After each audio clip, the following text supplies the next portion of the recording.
Ok, barkamu da dawowa. Kamar yadda muka faɗa idan mun zo class wannan namu za mu yi magana akan market structure. Market structure menene market structure? So market structure like yanayin kasuwa kamar yadda muka ce idan ka je kasuwa dole za ka duba kasuwan tana zuwa sama ne ko kasa ne, ko in ka je sayan wani abu a kasuwa kana so ka tabbatar cewa ok wannan abun hawa yake ne ko kuwa sauka yake kafin ka yi investing. Now za ka yi applying ma technical analysis naka. Duk lokacin da ka zo kana so ka yi identifying market structure, shine ka kawo wannan definition. Market structure shine wani irin yanayi ne kasuwan take tafiya, wani hanya ne ko kuwa ta wani ɓangare ne kasuwan yake zuwa, mene kasuwan take yi, shine ake nufi da market structure. Ok, kamar misali, ok kasuwan tana yin sama ne ko kuwa tana yin kasa ne ko kuwa a'a kawai tana tafiya sideways ne, tana tafiya kawai straight ba sama ba kasa ba, ta je sama ta zo kaga mun gane ai right? So shine abin da ya kamata ka yi da farko as a trader. Idan ka zo ka buɗe chart ɗinka, farko za ka buɗe chart. Kun ga yadda na buɗe nawan, kun ga yadda na buɗe shi, ka ga ko ina saboda ka yi identifying mene yake faruwa da kasuwan, ta ina kasuwan yake zuwa. Now in baka buɗe shi ba, let's say ka bar wani ɓangare a haka, ba za ka san me yake faruwa ba. Shi yasa is very very important ka buɗe kasuwan ka ga ko ina akan chart ɗin.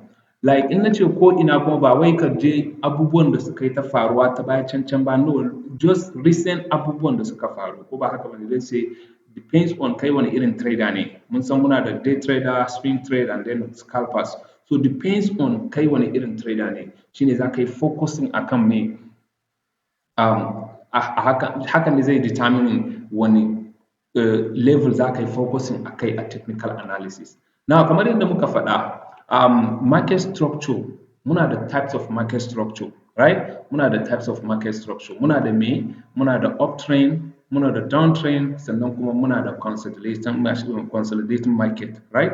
Muna da consolidating market. So wannan duka guda uku as a SMC trader guda biyu ne ya kamata ka yi focusing akai, right? Bari mu je mu duba kafin mu zo chart. Bari mu je mu duba wannan types of market structure din. Types of market structure bari mu je mu duba su. Bari mu rubuta. Wannan guda uku su ne types of market structure da muke da shi. Now za mu fara duba su ɗaya bayan ɗaya saboda mu gane kafin mu je chart mu gane asalin wanne ne, sannan kuma yanda ake identifying ɗinsu, right? So na farko muna da uptrend, right? Uptrend shine wanda wani market structure wanda za ka ga yana maka haka, yana making lower low, yana making mene?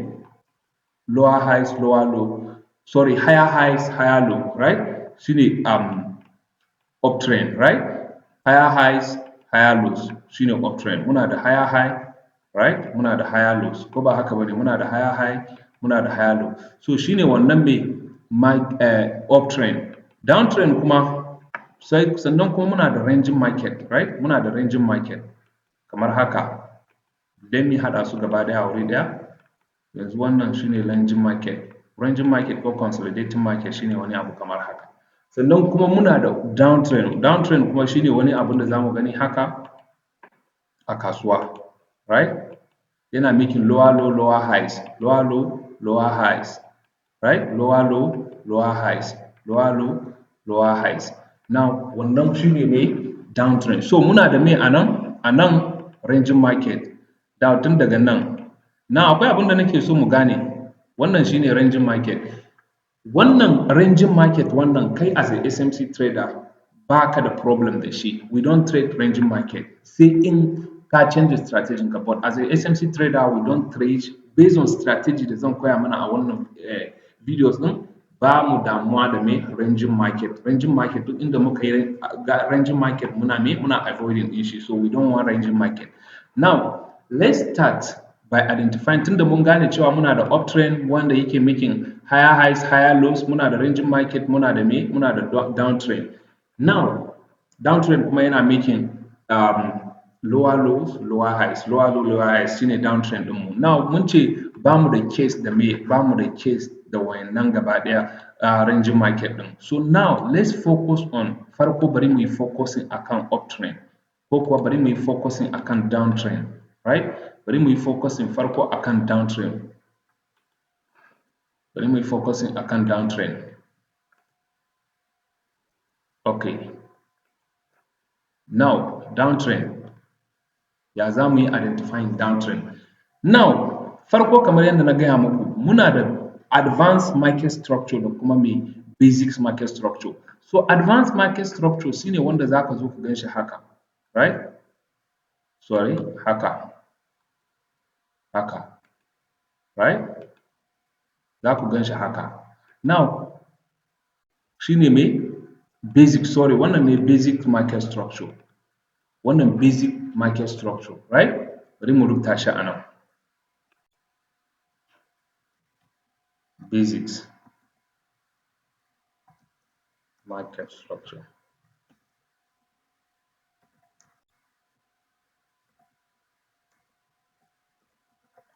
Now, wannan shine basic market structure. Wannan muna da advanced one, but let's start with the basics. Even though wannan basics ɗin ba shi bane abin da zamu na gani a kasuwa. Idan mun buɗe chart ba irin wannan abun bane zamu na gani a kasuwa, right? But bari mu gane wani abu. Me yasa aka ce wannan downtrend ne? Na farko idan kun gani muna breaking structure, right? Kamar yadda na gaya muku wayannan tools zamu gani yanda ake amfani da shi ɗaya bayan ɗaya. So mun gani farko muna breaking structure to the downside, muna da me? Muna da break of structure a nan. Muna da break of structure a nan, right? Now mun yi breaking structure. Sannan kuma wannan low ɗin, wannan low, wannan higher high, wannan higher low ɗin nan da kuka gani, wannan lower high wannan, right? Wannan lower high ɗin bai yi breaking wannan level ɗin ba, right? So sai ya ƙara breaking me? Wani a nan. Muna da break of structure wani a nan, right? Now, muna da break of structure wani a nan. So shine abin da yake making me? Shine abin da yake causing yake making wannan ya zama mai downtrend, wannan break of structure. Duk lokacin da me market ta yi breaking structure muna me? Muna samun wani new trading range, right? So mun gani duka muna samun break structure to the downside, shi yasa me muka zama market ɗin nan ta zama bearish, right? Muna da higher, lower low, lower highs, lower low, lower highs, kuma muna breaking structure to the downside. Now shi ne making wannan kasuwan ya zama yana downtrend. Now bayan wannan basics ne, ko ba haka bane? Wannan basics, ko wannan basics. Now muna da advanced one, ko ba haka bane? Advanced one ɗin shine wanda zaka zo ka ga kasuwan haka. Let me say example haka. Bari mu advanced one ɗin yanzu a nan, right? Advanced one, advanced market structure. Mun gani?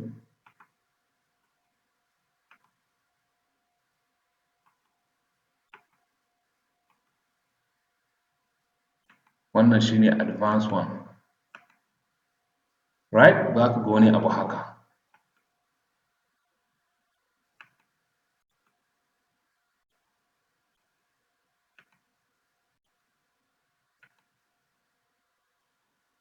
Right?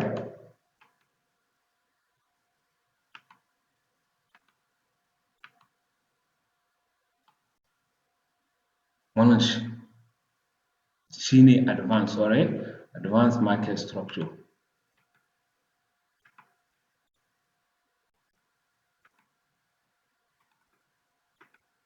So wannan let's mu yi considering ɗin shi kamar advanced market structure. Wannan let's write it here, advanced market structure. Now abin da yake faruwa a nan, abin da yake faruwa idan market na sa MS kawai ku sani market structure ne. Now wannan advanced market structure. So abin da yake faruwa a nan shine mutane da yawa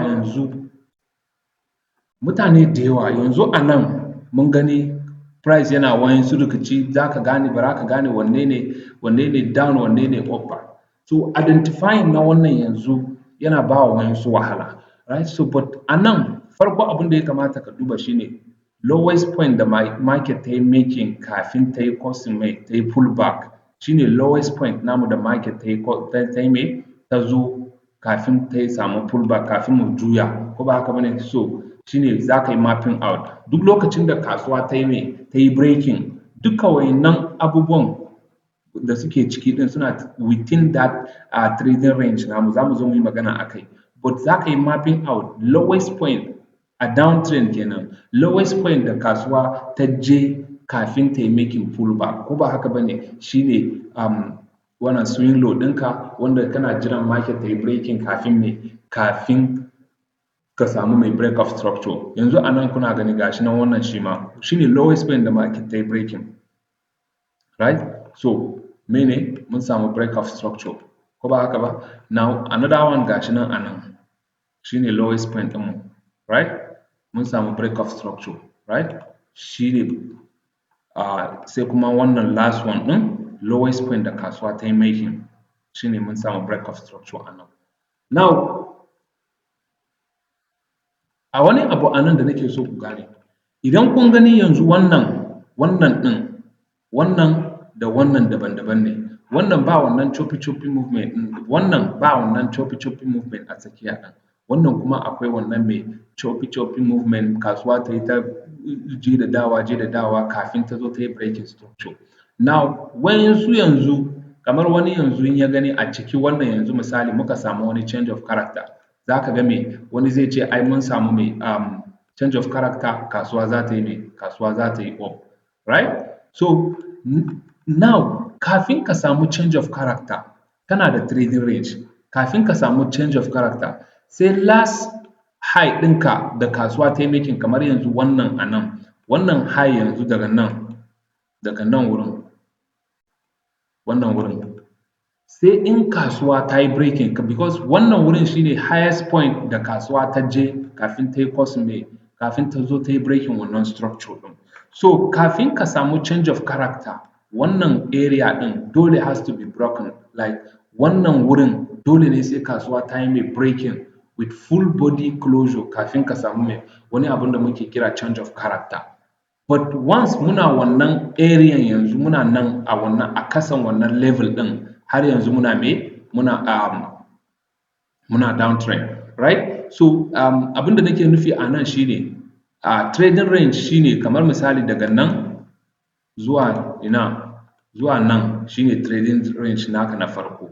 Now lokacin da ka samu mai change of character break of structure to the downside, wannan wurin ya zama shine recent high naka ba, so wannan wurin da nan shine trading range ɗinka, so za ka yi focusing a cikin nan ne kawai. So in har kasuwa ba ta yi breaking wannan wurare guda biyu ɗin ba, in ta yi breaking to the upside in kana downtrend to ka samu change of character.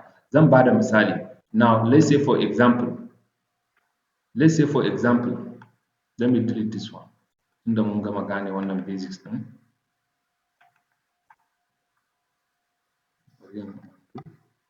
Let's say for example wannan shine wannan namu, let's say wannan daga nan sai kasuwa ta yi wani abu haka, tana wani abu haka, sai ta yi wani abu haka, sai ta zo nan ta yi breaking. Now in kun gani yanzu wannan wurin mene mun riga mun samu change of character a nan.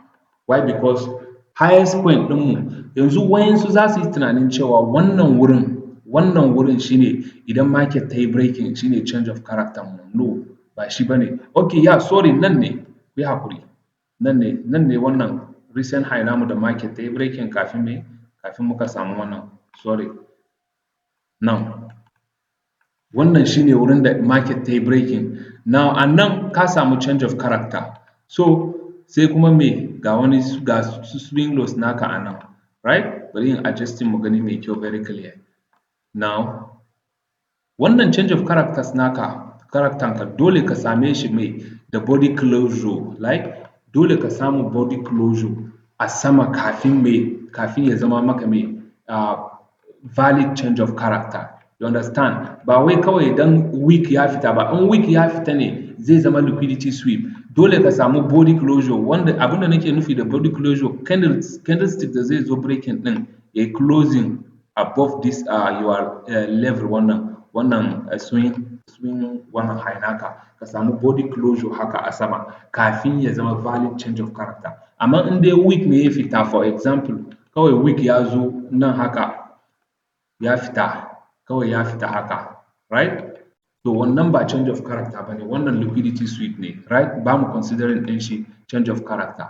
Break of structure the same thing, sai ka samu mai body closure a me a kasan wannan naka, tunda muna downtrend, a kasan wannan swing low naka haka kafin ya zama valid break of structure. Amma idan weak ne zai iya zama kawai liquidity sweep ne, right? So sai ka samu mai valid wannan body closure below this previous swing low naka kafin break of structure ɗinka ya zama very valid. Now another thing yanzu, tunda mun samu change of character a nan, ina ne trading range namu zai zama yanzu? Ina ne trading range ɗinmu? Now za ka ga waɗansu mutane za su fara considering wannan, right? Wannan za su fara considering wannan, wani ma zai ce maka wannan area shine daga nan ne zai fara cewa ai wannan wurin ne ya causing me break of structure, so trading range namu zai zama daga nan zuwa nan, daga nan wannan wuri baki ɗin. Now this highest point ɗin daidai ne, but a cikin wayannan lows ɗin muna da low a nan, muna da low a nan, sannan muna da low guda uku. So wani low ne ya kamata ka yi selecting as in swing low ɗinka? Now low da za ka yi selecting a nan shine wannan wurin, wannan the lowest point da kasuwa ta zo ɗin shine za ka yi selecting. So ya zama wannan wurin, tsakanin wannan wurin shine trading range ɗinka. Now a tsakanin nan shine za ka nema duk wani abubuwan da za ka nema saboda ka yi executing trade. Za mu zo mu yi bayani a kai lokacin da mun fara taking trade, but for now muna so mu gane yadda market structure yake. So duka wayannan level, wayannan abubuwan ba damuwanka ba ne. Swing point, the lowest point da kasuwa ta je kafin ta yi making wannan change of character, shi za ka yi considering, da kuma highest point da kasuwa ta je kafin ta yi pullback, shine inda za ka yi considering as your trading range, ko ba haka ba ne? So duk lokacin da muka yi maganan trading range, menene trading range? Shine daga inda kasuwa ta tashi zuwa inda ta je ta yi pullback, shine trading range. Now another thing da nake so mu yi considering kuma shine, ta yaya za ka gane pullback? Let's say kasuwa tana kan tafiya, ta yaya za ka gane wannan valid break of structure ne, right? Let's say now kasuwa mun samu break of structure a nan ba, mun samu break of structure a nan, ko ba haka ba? Now wannan shine recent high da kasuwa ta yi breaking, ko ba haka ba? So mun samu break of structure tun daga nan. Let's say kasuwa sai ta zo nan, za ta yi pullback.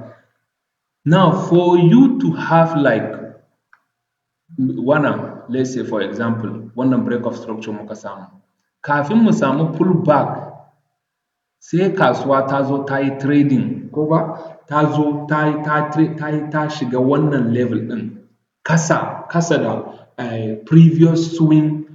Ku gane me nake nufi a nan? Kafin misali yanzu kasuwan ta yi pullback sai ta tsaya a nan, sai ta yi haka, right? Now a lot of people will think of wannan wurin, ku gane me nake nufi? Wannan wurin as what? Wannan wurin as break of structure.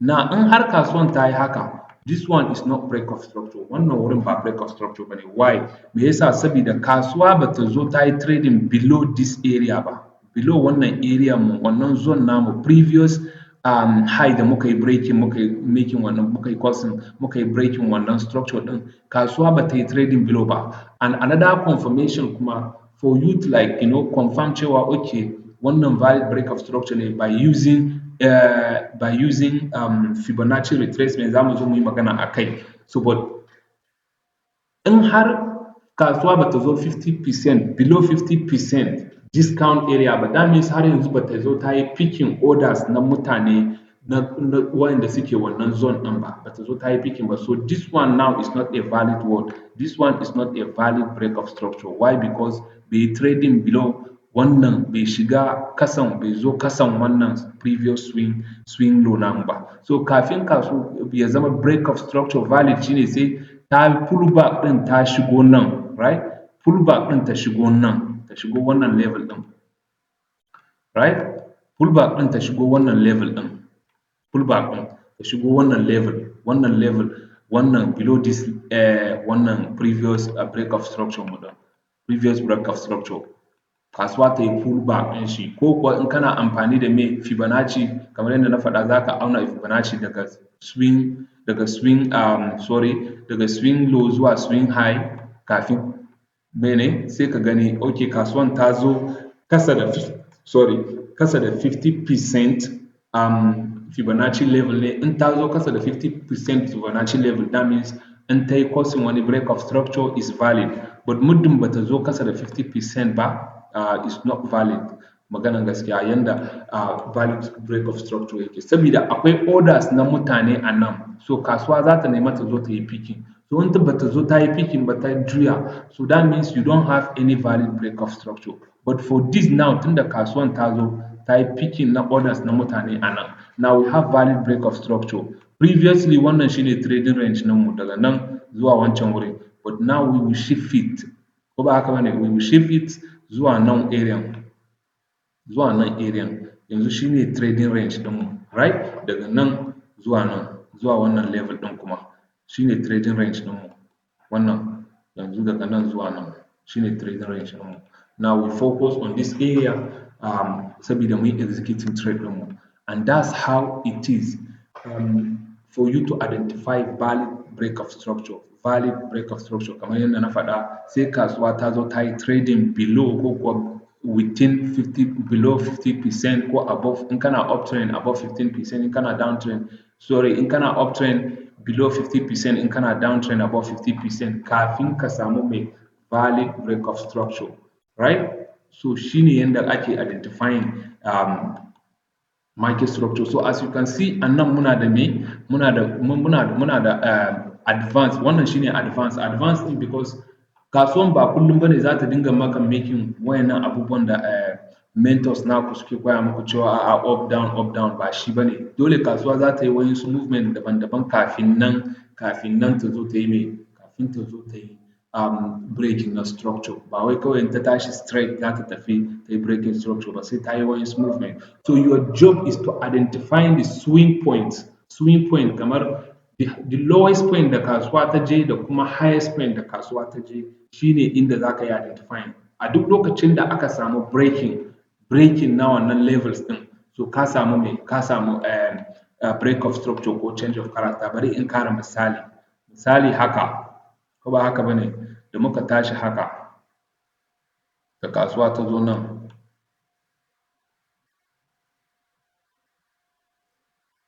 haka sai kasuwa ta zo nan shine mai namu, nan kamar nan shine swing point ɗinmu, right? Wannan ma the same thing, wannan shine swing point ɗinmu, right? Shine abin da nake nufi, ina so ku gane wannan shine swing point ɗinmu. So duk abin da kasuwa zai yi yanzu zai zama within this area ne. Wani abu yayi haka, yayi haka, ya zo kamar zai breaking, ya kara zuwa nan, ya kara zuwa haka, yayi haka, ya zo yayi wani abu haka, right? So yanzu a nan mun samu break of structure a nan, right? So a nan sai mu yi identifying ina ne highest point da kasuwa ta je, sai mu yi shifting, right? A nan, so because wancan wurin shine ya causing break of structure, ba wai wannan wurin ba wannan wurin da kuka gani daga nan ma, no, highest point da kasuwa ta je da ta yi pullback shine inda za mu yi focusing a kai. Now mun samu break of structure, the same thing, za mu kara jiran ya yi the same abu, ya dawo. Now kamar yadda na gaya muku, pullback in ta tsaya a nan sai ta yi break of structure, ba break of structure bane, right? In ta tsaya a nan ba break of structure bane. I expect ta shiga wannan level, the trading above wannan 50% din, kafin me ta yi causing wani break of structure to the downside, right? So duk wani rikicin da zai zo yayi a cikin nan gaba daya, trading range ɗinmu yanzu ya zama wannan. Kafin mu samu change of character sai mu yi breaking one of the other side, ko mu yi breaking, in muna downtrend muka yi breaking swing point na sama, that means mun samu change of character. in muna uptrend muna da in kuma muka yi breaking sorry ta kasa muna downtrend mun samu break of structure, right, kamar yadda wannan yake. So shine yadda ake identifying valid break of structure da kuma trading range da kuma mai market structure. Now let's go direct to the chart mu gani yadda abun yake faruwa a chart, right. Now wannan chart namu na mai Euro USD ne. Wannan chart namu na Euro USD, right? Mu gani daga nan tunda example muke bari mu ɗauka daga nan na downtrend. Na mun duba wani abu a nan, look at it from here. Bari mu buɗe mana daga nan. Wannan Euro USD ne, right? Wannan Euro USD. So tun daga nan abin da za mu fara gani a nan, kasuwan tana mai kamar yadda na gaya muku in ka zo farko abin da ya kamata ka yi ka buɗe mai kasuwan mai kyau saboda ka ga inda kasuwan yake tafiya. So let's say mun zo kasuwan tun daga nan yana downtrend, right? Mun gani tun daga nan on the 4 hour yana downtrend, right? Yana downtrend, right? So now it's our job to identify mene inda kasuwa yake da kuma inda zai je as a trader. Ko now let's start. Now muna da swing point a nan, muna da swing point. Mu yi mapping out a nan, muna da shine swing point ɗinmu. Yanzu muna so mu yi identifying mai valid break of structures da kuma trading range ɗinmu. Muna da swing point a nan, right? Mun gani mun yi mapping shine the highest point da kasuwa ta zo kafin ta yi mai ta yi wannan. Now this is our latest break of structure, right? Wannan shine break of structure ɗinmu. Ina kasuwa ta je kafin ta yi wannan break of structure? Ina ne kasuwa ta je? Now pullback na kasuwan nan gashi nan a nan. So mun yi mapping out a nan shine wannan, right?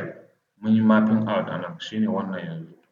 So that means wayannan wuraren sai mun samu wannan kamar wannan da wannan shine farkon trading range ɗin. So we want to identify wanne ne break of structure. Now nan in ka ja za ka ga cewa daga nan week ne kawai ya wuce a ciki. So har nan shine muka samu break of structure, right? Daga nan zuwa nan shine muka samu daga nan zuwa nan sai nan muka zo muka samu break of structure. So now mun samu first break of structure ko za mu ce change of character a nan. Wannan za mu ce change of character, right? Bari mu rubuta ba sai mu yi CH. Bari mu yi saving ɗin shi. CH, change of character, right? Now mun samu change of character, right? Wannan daga nan tun daga nan yanzu zuwa nan shine za mu yi mapping out yanzu. Tun daga nan zuwa ina? Zuwa nan shine za mu yi mapping out. Tun daga nan zuwa nan shine me namu. Now da nan kasuwa ta yi pullback, da ta yi pullback ta yi causing wannan change of character ta yi pullback, right? So sai mu kara mapping out lowest point da ta tafi wannan wurin kasuwa ta tafi ta zo har nan, right? Ta zo har nan. So kafin ta yi pullback, da ta yi pullback kuma ga inda ta zo har nan, ko ba haka ba? So nan shine me wannan wurin mu yanzu mun yi cancelling ɗin shi already, bai da ma wani wannan, mun riga mun wuce shi. Now za mu yi focusing akan wayannan abubuwa guda biyu ɗin, right? So wayannan yanzu su ne suka zama trading range ɗinmu, right? So kun ga kasuwa ta zo kasa kamar za ta kara tashi sama sai ta kara dawa, but ba ta yi breaking wannan ba. So mun kara samun mai change of character a nan, mun kara samun change of character. Break of structure, mun kara samun break of structure a nan, right? Now sai kasuwa da ta zo nan ta kara yi mun pullback a nan, daga nan ta yi pullback, right? Ta yi pullback a nan tunda ta zo wannan point, right?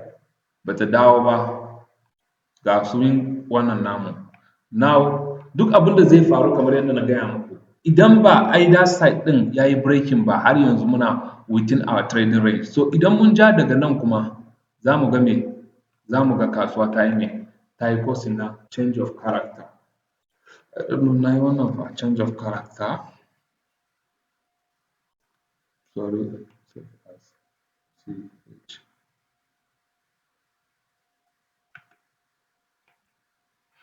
So mun gani kasuwa ta yi causing change of character, right? Now ta yi causing change of character tun daga nan, right? Ga inda ta yi causing change of character. Yanzu daga nan za ku gani cewa kasuwa tana yin mai, kasuwa ta dinga yin up tun daga nan. Now, let's say, let's say, sorry, muna da change of character a nan, ko ba haka bane? Wannan low ɗin kuma shine ya causing change of character, right? Where is the lowest point? Lowest point da kasuwa ta zo shine swing point ɗinmu. Kasuwa bata iya ta yi breaking ba, ko ba haka bane? Wannan kasuwan bata iya ta yi breaking ba.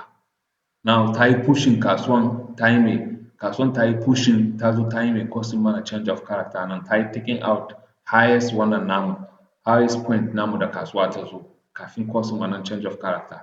Now, ina ne kasuwa ta je kafin wannan daga wannan lowest point ɗin? Za ka yi map out shi ma, sai mu yi map out, mun yi mapping out yanzu shi ma wannan wurin,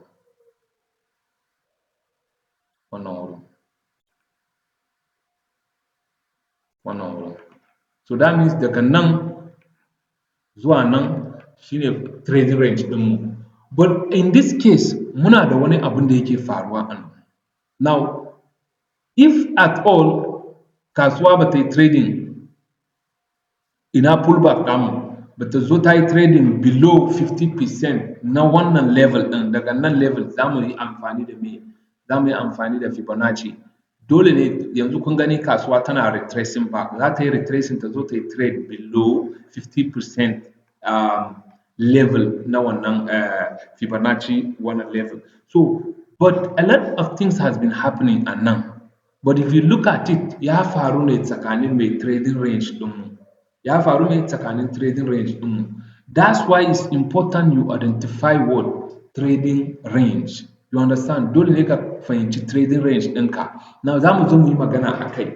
Wannan is another topic then because in na ce zan kara covering abin da ya faru a nan yanzu, like it will confuse you because now muna yin downtrend ne. So but in the next video zan yi na uptrend. So zan gaya muku abin da ya faru a nan and what the market is trying to do here. Right? So kar ku damu. Now let's focus on what yanda chart ɗin yake. So kun ga yanda trading range yake taimakawa wajen mai executing trade. Now with this in ka iya ka yi identifying wayannan abubuwan, right? Za ka gane cewa okay ka iya ka identifying correct market structure, right? Ka iya ka fahimci menene market structure sannan kuma za ka iya identifying akan chart. Ko ba haka ba? Now if you are in kuma hakan ma zai baka idan kuma identifying na wannan swing lows naka da kuma swing highs ɗinka zai baka wahala, za ka iya canza chart ɗin into line. You understand? Za mu iya canjin line ɗin into line. Na mun zo nan inda akwai candlestick wannan kamar yadda muka sani sai mu sa line. You understand? So in mun sa line already yanzu a nan za ka gane ina ne swing point ɗinka. Ga swing point a nan, ga mene sunan abun, ga swing point a nan. So tun daga nan za ka iya tunda muna downtrend, tun daga nan za ka fara in kai wannan. Understand? So wannan break of structure kun gani ko? So za ka fara identifying swing point ɗinka a nan. Bayan ka gama za ka kara komawa chart sai ka yi editing kawai. Right? It's very simple. Shine yanda abun yake. Now bari mu duba wani downtrend har yanzu sai mu yi example ɗaya sai mu wannan. Bari mu duba wani example guda ɗaya sai mu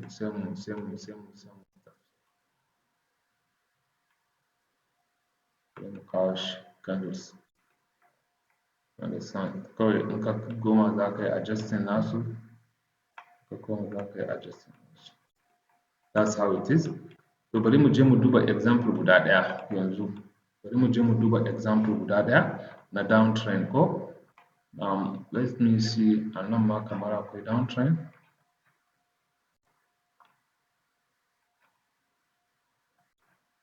Wannan downtrend ne ba? The lower time frame, right?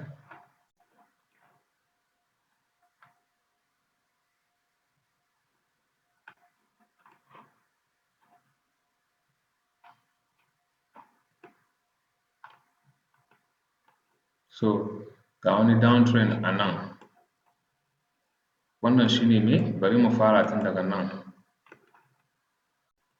Come to that. So let's take this example, sai mu wannan.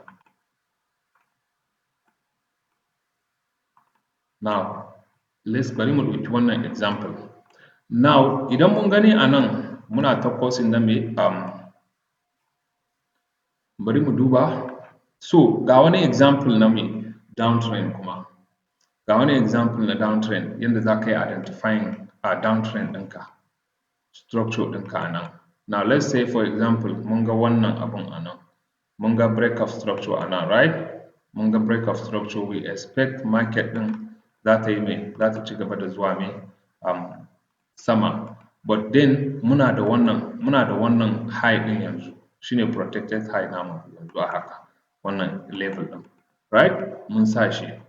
Wannan kuma shine me lowest point da kasuwa ta zo kafin ta yi causing break of structure. Let's map it out. Kun gani ko? Now, wayannan abubuwan already mun riga yanzu a haka mun riga mun yi identifying trading range ɗinmu tsakanin nan da nan. So duk wani abun da za mu yi focusing a cikin nan. You understand? Now let's pull this one. Sai kasuwa ta zo ta yi breaking wannan. Now mun samu mai change of character because kasuwa bata je ta yi breaking na saman ba. Ta yi break na me na wannan ɗin. Ko ba haka bane, ta yi breaking na wannan. Already pullback namu da ta yi breaking muna da other blocks da yawa a ciki. Shi yasa na ce muku bayan mun zo mun fara amfani da Fibonacci za ku ga yadda ake trade, za ku ga yadda za ka yi amfani da wannan levels ɗin ka yi executing trade. You understand? In mun yi wannan kenan, in mun fara amfani da Fibonacci. But for now, ina so ku iya ku identifying trading range da kuma market structure. Now, mun riga mun samu break of structure a nan. Tunda wannan ya yi causing break of structure, right? Ga kuma mene suna abun? Ga next wannan namu, ga next low namu, right? So za mu yi me? Bari mu sa shi a nan. So ina kasuwa ta je da ta yi pullback? You understand? Mun yi marking ɗin daga nan, right? Ko ba haka bane? So da kasuwa ta tafi daga nan sai kasuwa ta zo nan. You understand? Tun daga nan kasuwa ta zo nan, right? Ta zo nan. Now, shine a nan ko da kasuwa ta zo da ta yi pullback. Now, wannan wurin yanzu mun riga mun manta da shi, bai da wani wannan kuma. So, amma kun gani abin da na gaya muku ɗazu, in kun lura yanzu idan mun ja wannan duka ba body da ya closing, ko me kenan yana nuna maka kasuwan ta zo ta yi sweeping liquidity ne bayan ta yi causing wannan mai break of structure. Wannan swing point ɗin bayan sun causing wannan break of structure, kasuwa ta yi mai sweeping liquidity. Now da ta yi sweeping liquidity sai me ya faru? Wannan shi ne swing point ɗinmu, right? Now za mu kara me? Za mu sa musu BOS, right? Sai mu kara me? Identifying swing low namu a nan, right? Ga swing low namu mun kara samun wani break of structure, right? Mun kara samun wani break of structure. Now, wani low ne highest point da ya causing break of structure? Wannan wurin, ko ba haka bane? Wannan wurin shi ya causing mana break of structure. So shi ne yanzu me wannan namu protected high namu. Now muna da wannan low namu the same thing. Gashi nan a nan. You understand? Mun kara jan shi. Da kasuwa daga nan ne kasuwa muka samu pullback, right? Break of structure na gaya muku yanzu kamar a nan is not valid break of structure because kasuwa ba ta yi like market ɗin candlestick bai yi closing below ba, bai rufu a karkashin shi ba. So shi yasa muka ja shi har inda closing mene candlestick ya rufu a karkashin shi. Now mun samu another break of structure a nan. So bari mu yi marking ɗin shi, another break of structure. So wannan pullback ɗin nan lowest point ɗin nan ina ne kasuwa ta je kafin muka samu pullback? Wannan wurin. Yanzu wannan shine lows wannan namu da za mu yi focusing a kai. Wannan shine wannan namu shine low namu da za mu yi focusing a kai. Ta yi causing wannan break of structure. Bata tashi wannan ɗin ba sai nan kuma nan wurin. right? Shine lowest point da kasuwa ta je kafin muka samu mai pullback gashi nan mun kara samun mai wani break of structure a nan, right? Mun gani yadda kasuwan take respecting yadda take respecting wannan namu ba, so sai mu mai mapping ina ne wani wuri ne pullback namu gashi nan a nan, right? Gashi nan a nan pullback namu da kasuwa from our swing low inda kasuwa ta je mun kara mapping ɗin shi, wannan yanzu mun cire shi ba mu da problem da shi kuma. Now sai next sai ina mun kara causing break of structure tun daga nan ya yi causing break of structure sai ta yi pullback, ta yi pullback ina ta je gashi nan a nan, the same thing ta kara mai ta kara causing wannan break of structure, right? Ta kara causing wannan break of structure. Break of structure. So ina ne ta je pullback ɗin ina ya je wannan wurin, so wannan wurin shine ya zama mai wannan protected high namu kuma a nan sai mun ga kasuwa ta yi breaking kafin mu yi mai mu change of character, but now har yanzu muna uptrend. So muna gani ba, so daga nan kasuwa ta zo nan, right? So sai ta yi pullback. Now ku ga wani abu a nan, ku ga wani abu a nan, wannan yanzu za mu yi considering ɗin shi change of break of structure ne, because na gaya muku ɗazu in kun tuna daga nan zuwa nan in ka sa Fibonacci yanzu, in ka sa Fibonacci daga nan zuwa nan wannan pullback ɗin bai shiga mai bai shiga 50% ba, you understand, bai shiga 50% ba. So let's say for example a nan, let's say for example nan shine 50% namu, wannan kuma shine lowest point da ya zo ɗin, right? Tun daga nan zuwa nan, so kun ga bai shiga 50% ba, that's number one. Number two, bai trading above wannan previous break of structure ɗin ba, bai trading above previous break of structure ba, you understand, previous break of structure, wannan previous break of structure namu ya kamata wannan pullback karami da kuke ganin shi ya zo nan, ya zo irin at least nan kafin ya yi mai breaking wannan structure, so za su yi considering wannan as a break of structure, you understand, which is very very wrong, because ai bai zo kasuwa bai zo ya ɗauki orders na cikin wayannan wurin ba, so to me is not a valid break of structure. So za ku gani yanzu misali mutumin da ya ce okay wannan break of structure ne sai zai considering wannan as a change of character, right? Zai considering wannan change of character, ko ba haka bane? So dama maybe zai nemi long position a nan, in ya nemi long position za ku ga kasuwan ta dawo ta yi taking nashi out, mun gane ba? So because za ku gani cewa kasuwan ma bata zo ta yi breaking wannan high namu ɗin ba. So now if you look at it a nan wurin shine za mu yi considering nashi as a lowest point da kasuwa ya zo kafin mu samu pullback. Ina ne pullback ɗinmu?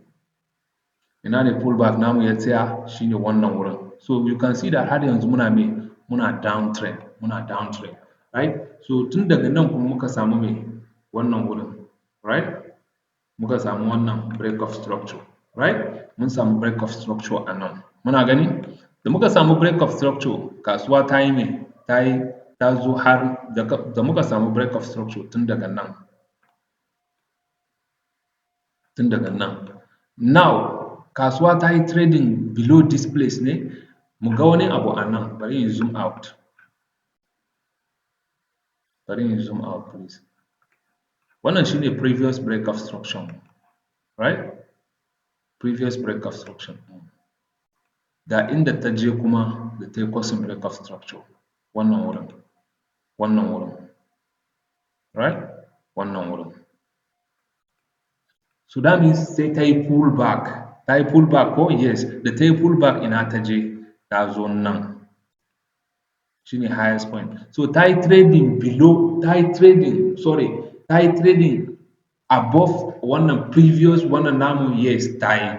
So what are we saying now? That means wannan shine recent high ɗinmu tunda ta yi trading above, you understand, above previous high ɗinmu. Wannan shine recent wannan namu kuma break of structure, you understand, wannan shine recent break of structure mu a nan, right? So wannan shine zai zama latest high ɗinmu a nan, kun gani? Now me muke gani a nan? Sorry, sai muka samu a nan, mun ga abin da yake faruwa? I hope you guys are with me. Gashi nan sai kasuwa daga nan ta tashi sai ta zo daga wannan high ɗin sai ta tashi sai ta zo nan wannan high namu, amma kuma wannan high ɗin ba mu iya mun yi breaking ba, ba mu iya mun yi breaking ba, mun gan shi ko ba mu iya mun breaking ba sai kasuwa ta mai ta juya, da ta juya mai ta yi causing mana, ta yi causing mana change of character, right? So ta yi causing mana change of character, mun ga change of character ko a nan, because ta yi breaking above previous high ɗinmu, ta yi crossing above previous high ɗinmu kuma ta yi close above with candlesticks ko ba haka ba ne. Now waɗansu za su yi considering wannan as what? As wannan break of structure a nan, which is very very bad because kasuwan ba ta yi moving wani sosai ba, har yanzu tana kan moving ne, kafin wannan just small pullback ne. So this is not break of structure, you understand, kawai wani liquidity ne za mu zo mu yi magana a kai. Now but you see ta yi causing change of character a nan after this break of structure, ta yi wannan swing high ɗinmu a nan, now we have this. So now the market is trying to come back ta zo ta yi picking mai orders a nan maybe kafin market ɗin ta juya, so we can use this as mutanen da suke SMC za mu zo mu yi magana a kai akan order block, so we can use this as order block mu yi executing trade ɗinmu a nan, za mu nemi long position maybe around this area sai mu nemi long position because we have this change of character and we have this liquidity, the fair value gap, za mu zo mu yi magana a kai. But this is it for market structure. I hope you guys understand a lot from this. Da fatan kun gane abubuwa da yawa a nan. You understand? So you can see that market structure akwai hanyoyi da yawa. So if you are not, in baka tunani ko ko baka ganin abun da ido mai kyau, you'll be confused at the end of the day. So I think za mu tsaya a nan. Next video mu za mu duba na uptrend, tunda yanzu na downtrend muka yi, a bidiyon gaba za mu duba uptrend so that abin bai zama confused ba, dan yanzu bidiyon nan ma ya yi tsawo sosai. So a next video za mu yi uptrend, but I hope in baka gane ba za ka kara maimaitawa, kar ka manta kuma ka yi subscribing ma channel ɗin nan, saboda in na yi dropping next video kai ne farko wanda za ka fara gani. Thank you.